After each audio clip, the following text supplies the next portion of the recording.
Pursuant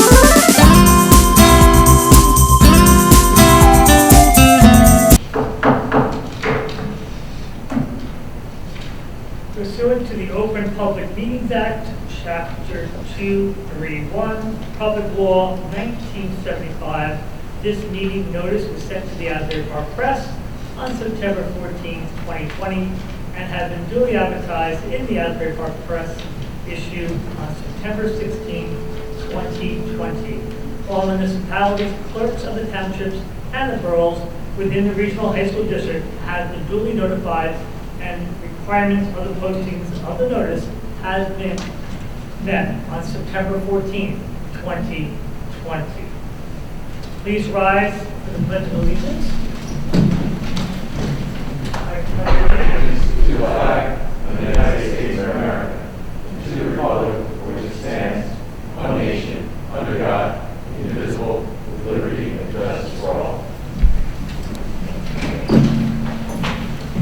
Mr. Sestano, any changes to the executive agenda? Yes, Mr. President. Two changes. In addition to the items noted,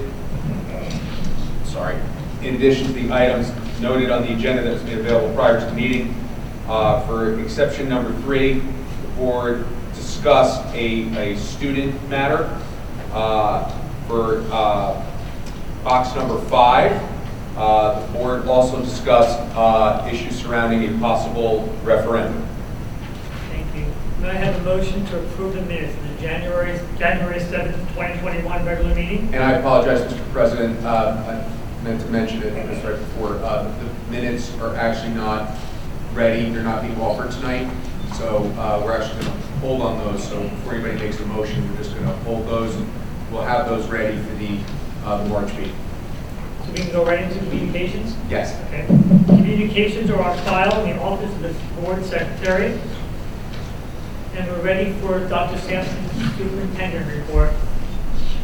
Thank you, Mr. Bruno. So I am going to defer the opening portion of my report to Mr. Boyce. Folks understand that usually we have our annual audit report in December. COVID happened this year, and so here we are in February. But Mr. Boyce, I'll turn it over to you for the audit report. So board and community, as you know, that the district is required to undergo a financial audit annually. As Dr. Sampson mentioned, COVID over the last 11 months did cause the state to push back filing deadlines. We are still making those submissions. We did make those submission deadlines. They're pushed back, but it does delay the presentation to the board.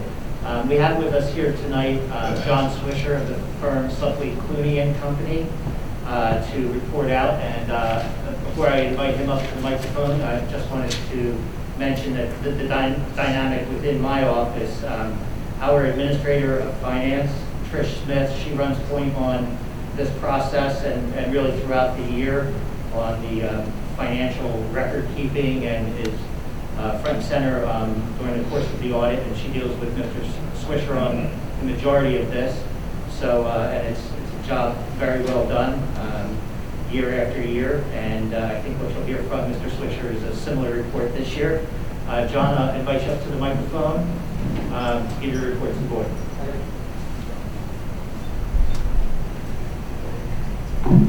Good evening, everybody. Usually I have my written notes, but I thought that this was a Zoom meeting. So 15 minutes ago, I was in my house in Freehold getting ready for the Zoom meeting, looking for the link. We don't believe in Zoom meetings. Which is fantastic. I'm very happy to be here, but just a little, maybe broke a couple of laws on the way over. But you saw a lot of my report, as Dr. Sampson said already. The dates were pushed back as an accommodation to COVID. Very different audit this year, as you can well imagine. Our firm does 38 school districts, and we had a variety of responses from these places in terms of our access to records. And I'll say that the regional did a very good job accommodating us, providing us space, and getting us the records. Not easy, not efficient. Okay, it took a lot longer to get through the process due to these restrictions because of COVID. Taking photocopies of stuff, emailing more, Zoom meetings with me, Trish, and Sean on several occasions. But we really did, I think, a good job. And the news tonight is good. As Sean indicated, The results of our audit are contained in 2 reports, which I don't know whether you've actually received or not yet. They were just filed a week ago, which comes at on time and in conformance with the State Department of Education and guidelines. But the 2 reports you received are the Auditor's Management Report and the CAP, or the Comprehensive Annual Financial Report. The Auditor's Management Report I'll address first. It's the smaller of the 2 reports, and it's required by the State Department of Education. And they ask us in that report to report on various areas of compliance that they deem to be important. Financial reporting, food service, capital assets, student activities, et cetera, et cetera. And this is the place where you would find any comments and recommendations for the results of our audit. And I'm happy to say that there are no comments in the Auditor's Management Report. And that's a pretty big thing. There's a lot of compliance that we have to look at, checking your internal controls, the financial statements themselves, and to get no comments is obviously a good thing. The CAPR is the larger of the 2 reports, the Comprehensive Annual Financial Report. And to me, the most important thing there is the audit opinions. That's really what you hire our firm to do, is to come in and look at the financial records and do our various audit procedures to figure out whether they are free from material misstatement. Okay, that you can take those reports, those records, and rely on them as a Board of Education, as a public, as a lending institution. So the opinion that you want in your CAPR is an unqualified opinion, or unmodified is now the terminology. I'm happy to say that you do have, again, an unmodified opinion. That means that the records that we take from the finance office can be put into the format of the state of New Jersey and GAAP. Okay, and we can render that opinion on it. I'll stop right now to say that your CAPR, and I've said this to those of you who have been here before with my presentation, your CAPR is actually produced in your finance office. That may sound a little bit unusual, but it is in the state of New Jersey. In most school districts that we audit, we go in, we take the records, and we put them into the format that GAAP requires and what the state of New Jersey requires. That's not true if you're a regional. You do the statements yourself. Trish does the statements. And that's truly the way it's supposed to be. You prepare the financial statements, we audit the financial statements. And so it's really, in my experience, you're the only district I know that does the soup to nuts. Okay, the whole report is basically handed to us, and that's really a great credit to the finance office. So the financial statement opinion is unmodified. There's 2 other opinions that I'll address very quickly. There's an opinion on internal controls and compliance. Controls are like the rules and regulations that you internally have set up to make sure the transactions are posted properly in the records. It could be a sign-off on a voucher. It could be approval of the bill list by the governing body. So we look at those internal controls. We make sure they're suitably designed, and then we test them to make sure that they're actually in effect. And all of our testing did bear out that they are in effect. Compliance, it's New Jersey. There's a lot of compliance in New Jersey. And we have to do various tests, whether it's purchasing, payroll, etc., to make sure they're in compliance with various rules and regulations. Again, nothing in the reports, so that opinion is clean as well. The third opinion that's in the CAPR regards the single audit. The single audit is an opinion we have to render when a school district or a government entity goes over $750,000 worth of expenditures for either federal or state grants. And the regional goes well over both of those for both federal and state. And that means as the auditors, we have to go in and actually do more detailed testing on individual grant programs. We rotate those programs on a year-to-year basis based upon risk. And again, no comments or recommendations on that one too, which is great. So that's all good news. The other numbers in the report that everybody wants to know about is the surplus. And I'll say that the surplus for the district was up last year. I'm seeing this across the board in all of my districts, but their surplus is rising, and it's basically, for the most part, due to COVID. Your revenues, generally speaking, 95% of them come from state aid and from taxes, and you receive those 100%. So the revenue side is fine, but on the appropriation side, the spending side, you actually had some savings. I'll take on transportation as a very easy example. It's due to COVID, our costs for transportation in virtually every school district is down. You didn't know that when you prepared your budget for 2020, but what happens is when you don't spend that money, it flows back into surplus, which is great news for the regional, as everybody kind of knows here. You have, the change in the formula for state aid, that kind of helped out a little bit, and it allowed you to fund up your capital reserve. Capital reserve is a restriction of fund balance that the state of New Jersey allows you to do to be able to pay for certain costs within your long-range facility plan. And in a district of your size, that's crucial to be able to keep up the plan. It's also very well known that we've had some issues getting referendums passed here. And what the capital reserve allows you to do is like stay afloat to a certain degree and do some of those projects. Maybe not large scale projects that will be done via referendum, but you can do some of the work that you need to do. That's crucial to keep up your planting property.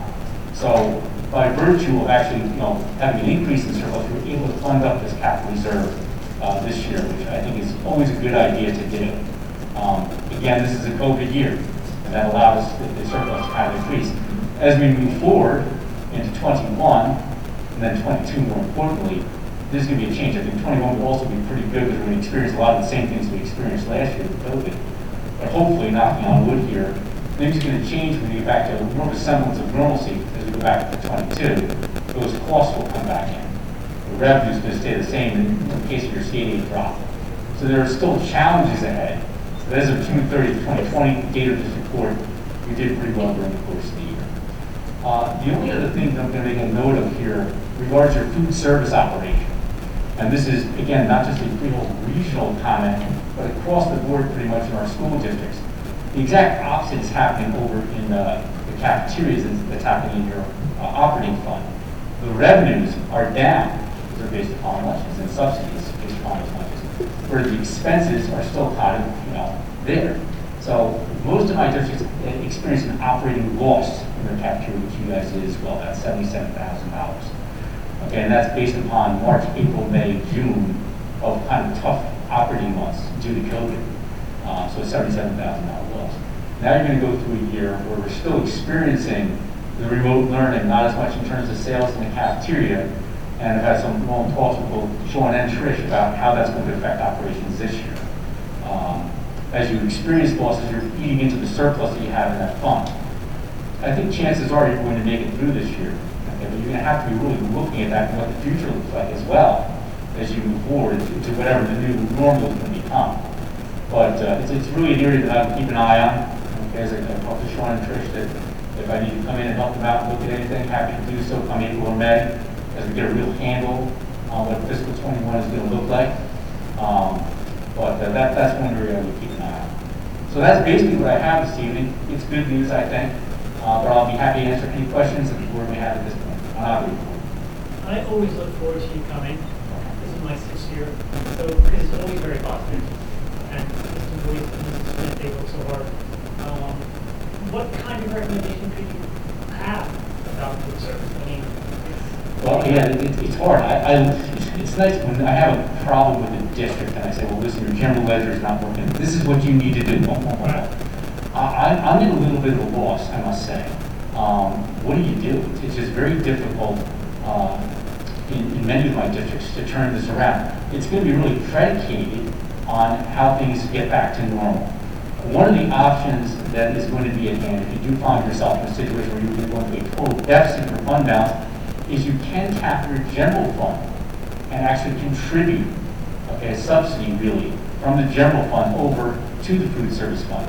The county office doesn't like that. A proprietary fund is supposed to be a fee-based program that has a little bit better than a break-even proposition. So when you're planning out your food service operations, you kind of know what your costs are going to be. You're going to set your school lunch price, and of course the subsidies received from the federal and state government to kind of break even plus, because we do have to buy equipment and things like that for the cafeteria. So moving forward, it's going to be very complicated. They don't like when you're using general fund money to subsidize it. But if you do find yourself in a situation where you're experiencing a deficit in fund balance, you would be required to provide for that deficit. It's not a long-term solution, and I don't really think it's a great answer to your question. That's what you do in the short term, and then we're going to keep an eye on how things are going to develop. And God willing, we'll get back to something a little bit more normal. Hopefully. Thank you so much. Not a problem. Any other questions? You're going to get these reports, and when you do, I'm sure you're going to pore over them. And I'd be happy to come back for a meeting and answer any further questions via Zoom or whatever you might have. But I can come back and answer any further questions that you have. And again, I should thank the administrative staff. It's very painful with all the stuff that's going on and have to deal with us. And it's required by law. We come in once a year to do this. And it's not easy when they're trying to take care of their day-to-day work. And they've got us poking at them. And they always act as professionals and we get answers to our questions. That's really key. So again, thank you very much. and we'll see you down the road. Thank you. Thank you, John, and we always appreciate your professionalism, your openness, and your understanding of the context of the district. I think, John lives in the footprint, so, I think that's important. Children going through the system understands the district as a whole and what we're up against financially as well. And we appreciate it, and Sean and Trish, terrific job as usual with the audit. For the board, I think it's important to note, folks may not understand just how huge of a deal it is for a district this size to year after year pretty much have zero comments. Most places have some comments, and many places have lots of comments.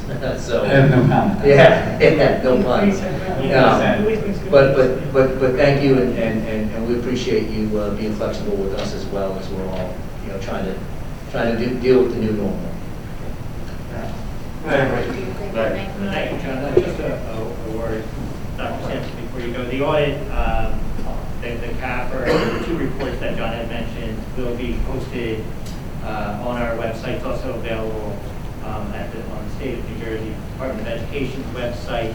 Included in the agenda tonight was the synopsis of audit, which is a much briefer document, and that's an attachment to the agenda for the community.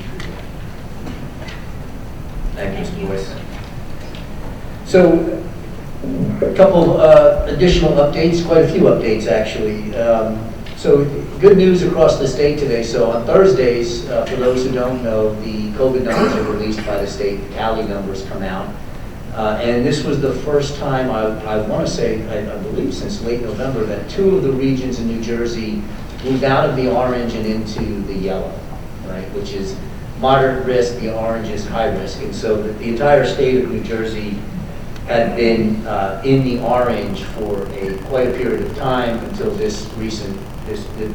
today's numbers. So some positive movement there.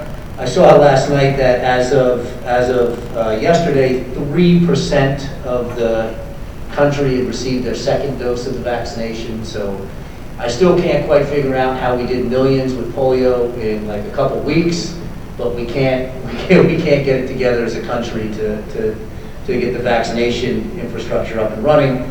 But I'll dig into that in a bit when I go into that. A few important updates for the district. And so the board knows that we've sent a survey out several weeks back to our community asking for which students wanted to come 5 days a week, given the number of students who are presently remote, and understanding that we felt that upon reviewing those numbers, if we were comfortable, we could bring more kids back 5 days a week. I will add that over the course of the school year, as students have moved to the remote option, we have continually identified students who might be struggling, who might just have a preference for in-person learning, or who may need additional supports in some way, to invite them back into the building. So if somebody elects to go remote, we're asking others to come back. And from day one, our specialized populations as well as our ELL populations have all been in the buildings 5 days a week. So this week was the first week in which we allowed students to come back 5 days a week on a larger scale. And by larger scale, we're talking about 2,300 students thereabouts across the district who are in our buildings 5 days a week. We feel confident in our safety protocols and keeping our students and our faculty and staff safe in that environment. And that represents about 23% of our student population. We're still hovering around 58-59% of students who are in the full remote option. But we feel good about the numbers that we've been able to bring back 5 days a week. I think that when you look across the landscape of the state of New Jersey, you will be hard-pressed to find any district our size that has those numbers 5 days a week, but certainly overall in terms of the percentages of the population being able to bring them back, we're quite proud of that. And we invested heavily in the safety of our faculty and staff and our students. all throughout the summer and in the fall, and the work that we've done with our HVAC units over the years has paid dividends, and we've been able to do this in a way that I think is fundamentally different from some other places, from most other places, I should say. The vaccination progress for our faculty and staff, we are in every legislative meeting that I'm a part of, in every county roundtable, other groups that I'm affiliated with, they have all pretty much written to request that Governor Murphy move forward on prioritizing the vaccination for educators, and so that we can guarantee that we keep our buildings open. For those who didn't see, it's going to be interesting, the CDC last night updated their guidance to include those individuals who've had 2 doses of the vaccines no longer have to quarantine being close contacts to anyone who is COVID positive. So that is, that's an interesting shift nationally. I don't know how that's going to play out with the New Jersey Department of Health, but I think what it does do is it illustrates the importance of getting educators vaccinated in a timely way in order to make sure that we keep our buildings open, because although I'm proud of the work that we've done remotely, there are huge numbers of school-dependent children out there that need to be in school to thrive, and we have a responsibility to those kids. Center State Hospital has been an incredible partner in all of this for us.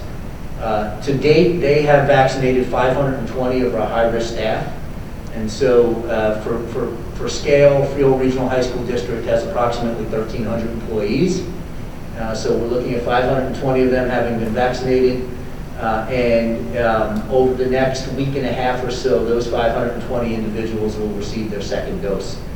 So Center State has been very clear to us to also impress upon the importance that the second that educators are moved forward in the queue for vaccinations from the governor's office, that they will vaccinate our staff. And I think that that's got to happen if we want to make sure that we keep our buildings open. I've been working with the administration in Freehold Borough to potentially use Freehold High School as a vaccination site. We have a walkthrough with town officials and state officials next Friday to see if they could utilize our cafeteria or not. And so just as a superintendent, I'm trying to put my tentacles everywhere where it might also assist us in making sure that we move forward vaccinating our community and our faculty and staff in as timely a manner as possible. You know, one of the difficulties with where we are with in-person, hybrid, you know, because some students have elected to stay in that 2 to 3 day a week position of coming into the building and being remote the other times, and then the individuals who are fully remote. So we really have 3 streams that our faculty and staff have to deal with. That's a lot to manage. We do that synchronously in time, you know, so if you're home and in the classroom, you're getting the same instruction. In order to track attendance and to make sure that we're accountable where students are, students have to be coded. V is virtual if they're not there.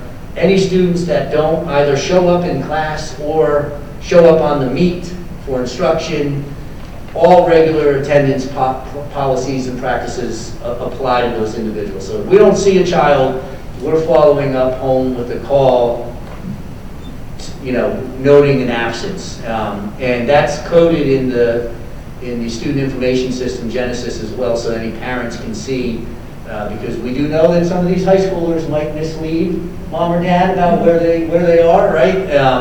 And so mom goes to work, Johnny says, oh, no problem, I'm logging in my period 1. Johnny doesn't log in, mom can see that coded in real time in the student information system, just to keep us as clean as possible.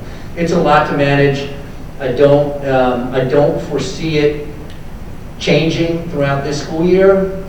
You know, we will maintain this present status through the 3rd marking period, through the close of the 3rd marking period, and then reevaluate at that time, given the context of what the COVID numbers look like, what we are or are not allowed to do under New Jersey Department of Health guidelines and CDC guidelines.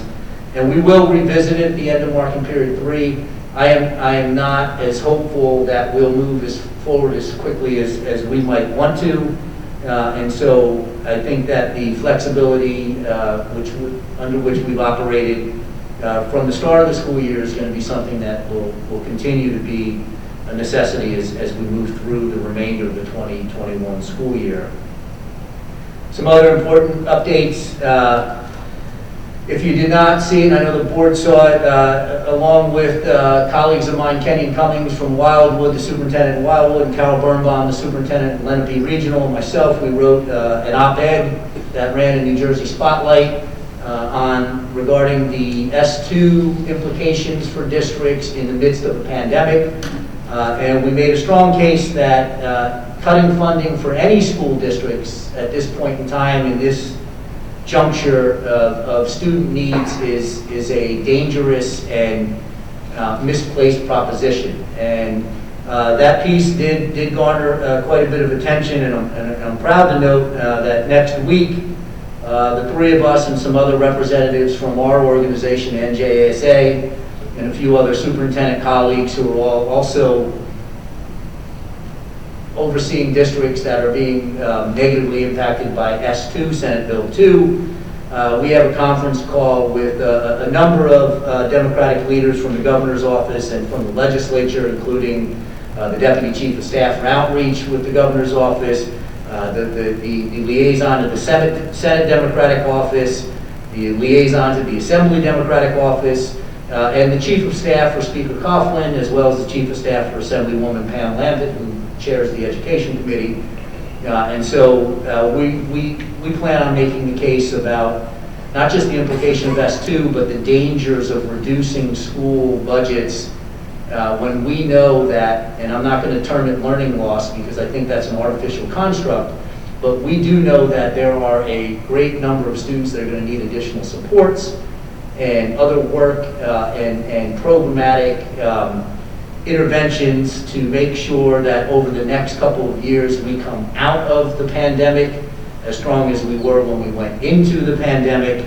And again, looking at those students on the K-12 spectrum, it's unbelievable to me, but there are districts out there in New Jersey where students have not seen the inside of the classroom since last March. And so we think on a more global scale, reducing anybody's budget in that environment is a dangerous proposition. And one of the things that happened in last year's budget, there was some transitional aid there for S2 districts like ourselves, and that ended up sort of evaporating as we moved forward and COVID struck. And to the auditor's report about having a surplus, yes, we saved somewhere around $5 million. I think it's important to note that our reduction this year under S2 is still $7 million. So there's still a $2 million gap there. And then it's $7 million next year as well. So we're up against it in this district, as are some other districts across the state, but Freehold Regional High School District in particular. And we have crossed the threshold where our spending is now what is known as under adequacy. So the state sets a number that is believed to be adequate to educate children. Our number is now our budget is about $1.5 million, correct, Mr. Boyce? Under adequacy for what that number should be. We've taxed to the 2% cap over the past 7 or 8 years at this point in time, and so we're looking for the state to take action to preserve districts like our own. I also had the good fortune of being named to what they're terming the State Superintendent's Lead Group. That's a fancy name for saying a small group of people to get there and help the Department of Ed problem solve for some of the short and long-term issues that they're going to be facing under COVID. Some of the things that we're talking about and concerned about is flexibility around how districts move forward, whether or not the state is going to allow for a remote option next year, which would be interesting if that comes to be, which is a potential reality. What types of funding are going to be available for additional supports, and what kind of flexibility are school districts going to be given to grant them. There's a lot of issues around learning loss in the state. There's some bills out there that they want to test kids to see what they've lost, and just today, the state came out and postponed state testing. They didn't cancel it yet, but they're hopefully applying for a waiver from state assessments for this year. And so what we're talking about are not necessarily learning loss gaps, but opportunity gaps in all this. And to take a district that hasn't had a kid in their hallways since last March, and to take another district like ours that have had kids in 5 days a week, there might be some very different realities for those two districts on what students do or don't need. And making sure that the Department of Education can potentially provide more flexible avenues for us to operate within that. So there's 5 or 6 of us that are on this committee. It's really a think tank to just help, I think, steer the department's thinking in long term and how we move forward. And then one of the things we're also looking at is where's the New Jersey Department of Health in all of this in terms of how we interface. I made a note earlier that the state has postponed state assessments until no sooner than April 5th at this point in time. That just came out today. And so hopefully they do apply for a waiver. I don't think testing kids while they're home in their rooms with the state assessments is where we need to go at this point in time. And I won't steal the thunder from the Finance Committee report, but we are looking as a district at moving forward under a very small and specific referendum around roofing and paving needs. It's disappointing that the previous 2 efforts at this, which were much larger and more global in scale, have just missed by passing in the community. The last referendum here was 51 to 49%. It's very close. But for perspective, while we're being reduced $30 million over the 7-year drawdown of S2, we spend an average of $850,000 a year over the past decade on roofing needs. These are big ticket items, roofing and paving, and so the hope is to appeal to the community that when you buy a home, you need to replace the roof at a certain point in time. When you buy a home, you need to pave your driveway at a certain point in time. And that's where we are with our large buildings across the district. And if we have to spend the millions on that, then that's going to only further compound the $30 million reduction that we're facing. Concludes my report, Mr. President. Any questions? Anybody have any questions for Dr. Sampson? And congratulations on the vaccine, getting our population, getting our teachers, our custodians, our bus drivers vaccine. It's a big deal. And people ask me, like, how did you do it? Not that I had anything to do with it, but I did read this in the paper. I quoted Dr. Sampson. It is a long 20-year relationship with Center State. And you have to have those kind of relationships. And I don't think people are jealous of the school districts, but they're like surprised that we are concerned about getting our staff vaccinated. And that's only going to help come September, when hopefully we're open a full day. So, we have a finance report. Mr. Parisi, they met last week. Trish Smith, Sean Boyce, Mike Messenger, and Kurt and Heshi Moses, they're on that committee. They met last week, and Mr. Parisi is going to do that report. Thank you, Mr. Bruno. A lot of what I'm going to say right now has already been covered, so I'm going to keep it short and sweet. We did have a finance committee meeting, as Mr. Bruno and Dr. Sampson alluded to. The gentleman who spoke earlier, John Swisher from Supley, Clooney and Company, he was in attendance and gave a audit report to the Finance Committee. He reviewed the CAFRA, the Comprehensive Annual Financial Report for the year ending in June 30th, 2020. Some of his comments included that the opinion rendered was unqualified, as he said, meaning it was a clean opinion with no comments or recommendations. A review of notes to the financial statements and required disclosures.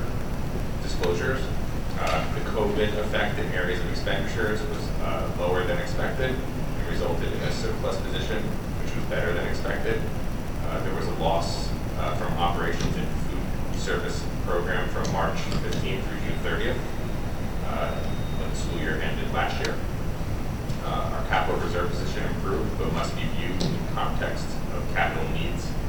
And one of those needs is, as Dr. Senton just alluded to, that there was discussion about a referendum, which I will get to a little bit later on in this report. I do want to send a thank you to Trish Smith, our Administrator of Finance, for her work preparing the financial records and reports.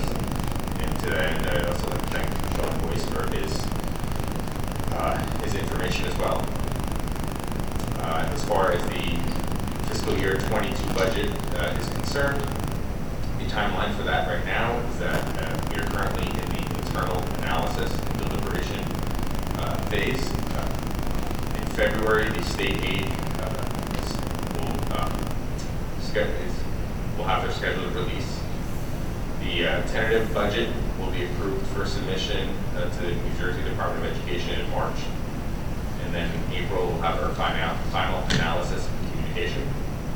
Some of the things that are going to influence these processes over the next few months, as was already mentioned, the S2 reductions will be peaking in coming years. The ongoing COVID effects and potential impact on budget is still very real to us. Healthcare mandates and other legislative activities, as well as capital needs and funding options. And then the last point here was we talked about a referendum for facility infrastructure. We're considering a referendum for November 2021. It would be very limited in scope. It would be a fraction of what we have gone out for in the previous 2 years. It would be limited to roofing and paving at all district schools, and I emphasize at all district schools.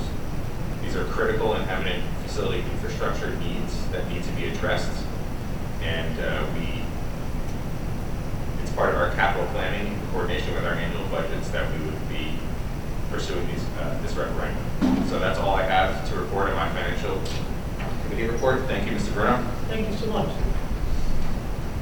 So people know we have a curriculum, finance, and policy committees, and the board members are on those committees. Some are on 2, some are on 3. Next week, on March 3rd, I believe, policy will meet, and we have a few board members on that. Diane Capriello, Mrs. Lavin, Adam Weiss, the Manalapan rep, he will be joining the policy committee, and I believe that is next week we'll be meeting. So the folks know, each board member, they are on committees, and the policy committee also has 3 people from the community, and that's a March 3rd meeting. So just as folks know that we're all on these different committees. So may I have a motion to approve items G1 through G13? So moved. Mr. President, Mr. Bruno, we have one participation. We do have to do E3. There is no public participation tonight. We're going to skip right over that. So may I have a motion to approve? Yes. I'm sorry, there is an action item. It's unusual for us, but there is an action item in E3 that we will need to act on. Okay, go. I'm sorry to interrupt. Go for it.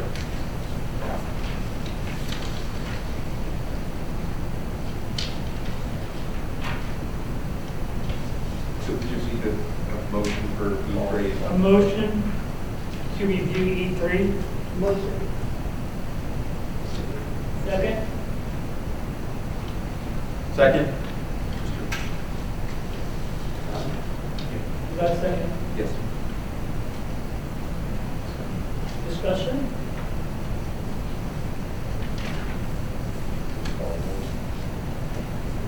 Roll call?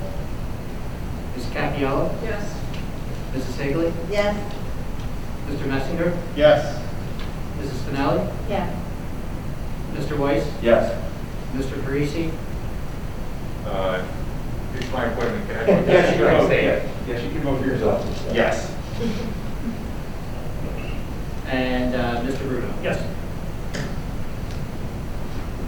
And so people know about the action we just took. That was for New Jersey school boards. And Mr. Parisi is our representative for the Freehold Regional for the New Jersey school boards. Sorry, I missed that. I'm sorry. Next one. Now can I give you? Okay. May I have a motion to approve items G1 through G13? So moved. Second. That was Mr. Weiss. Gabriella? Any discussion? No discussion. Roll call, please. Mrs. Capella? Yes on everything except G13, and on that I abstain. Mrs. Higley? Yes on everything except I abstain on G13 and G4 regarding Christopher Pope. Mr. Messinger? Yes. Mrs. Finelli? Yes. Mr. Weiss? Yes. Mr. Parisi? Yes. Mr. Bruno? Yes. Next is H1 through I2, that's program operations, buildings, transportation, and physical plant. May I have a motion to approve H1 through I2? Motion? Motion. Ms. Sigley? May I have a second? Second. Then Mrs. Cappiello. Any discussion? No discussion? Roll call, please. Mrs. Capella? Yes. Mrs. Higley? Yes. Mr. Messinger? Yes. Mrs. Finelli? Yes. Mr. Weiss? Yes. Mr. Parisi? Yes. Mr. Bruno? Yes. Next is Educational Program Administration. May I have a motion to approve J1 through K1? So moved. Weiss. May I have a second? Second. Any discussion? No discussion? Roll call, please. Mrs. Capella? Yes. Mrs. Higley? Yes. Mr. Messinger? Yes. Mrs. Finelli? Yes. Mr. Weiss? Yes. Mr. Parisi? Yes. Mr. Bruno? Yes.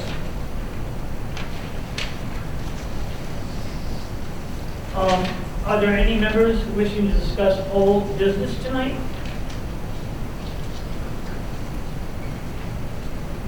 No? New business. Any board members wishing to discuss new business tonight? I have two items, Mr. Bruno. First, I'd like to welcome Patria Funes. Patria, can you stand up, please? So Patria will be the new supervisor of special education at Marlboro High School. Patria comes to us from the Plumstead Public Schools, where she's currently the director of special services there. We pilfered her and brought her over to the regional, and so she will be starting on the commencement of her 60-day notice. So Patria, welcome to the Freehold Regional High School District. Thank you. And one last item of new business, I just want to thank personally Mr. John Gribben, the CEO of Center State. I think that he's really impacted the community in all of this in profound ways. And so I just want to go on record and publicly thank him for making the vaccinations happen, but for always being a terrific partner to the Freehold Regional High School District. I echo that. Can I get a vaccine? Okay. Mr. Bruno, can I add a few comments for new Yes, business? Mr. Parisi? First, I want to thank my fellow board members for appointing me as the delegate for the New Jersey School Board Association, again, for the second year. I was actually speaking with a friend of mine who's on the Howell Cave Board of Ed, Al Miller, who earlier today, who's very active in New Jersey School Board Association affairs. And I was sharing with him that one of the things that I'm remiss about last year was that I was not able to be a little bit more active in getting, different board members from our board involved in school boards and different activities. It was my first year as a board member. I came on, we had S2 cuts, we had a pandemic, I was put on 3 different negotiation committees, 2 different committees. It was like baptism by fire. It was a year I won't forget. But one of the things that I want to do this year is I want to be a little bit more involved with New Jersey School Board Associations and bringing the School Board Association to our board And one of the things that I endeavor to do, and I've spoken with Mr. Bruno about this, is that just for people that aren't familiar, every school district in New Jersey is required by law to pay certain amounts of monies into the school board association. And they have all these tremendous resources, and these resources are available to us as individual board members, both and collectively as a board. And they have different trainings and workshops that they can offer entire boards of education. And there's a list of approximately 20 to 30 different workshops that we can have a field service representative come out to our board, and either in person or virtually. I got to check with our field service rep. But one of the things that I would like to set up in the coming weeks, and I will be reaching out to the board members collectively with information from New Jersey School Board Association, is for us to try to identify maybe 1 or 2 different workshops that we'd like to participate in as a board, as somewhat of a continuing education for us, so that we can become an even better board. I think we're a great board as it is, but I feel like we can always be better, and we can always learn more, and there's so much to learn. So I just want to let all my board members know that that's something that I'm going to be working towards this year, and just to be, hope everyone's on board and can attend, and we'll try to find the right time and place to do these things. Thank you. That's all I have to share. And there's really some interesting items on that list of the school board, so I'm looking forward to looking at that. Thank you so much. Can I have a motion to adjourn this meeting? Motion? Mrs. Capiello? Second. Mrs. Hibble, second. All in favor? Aye. Meeting's adjourned.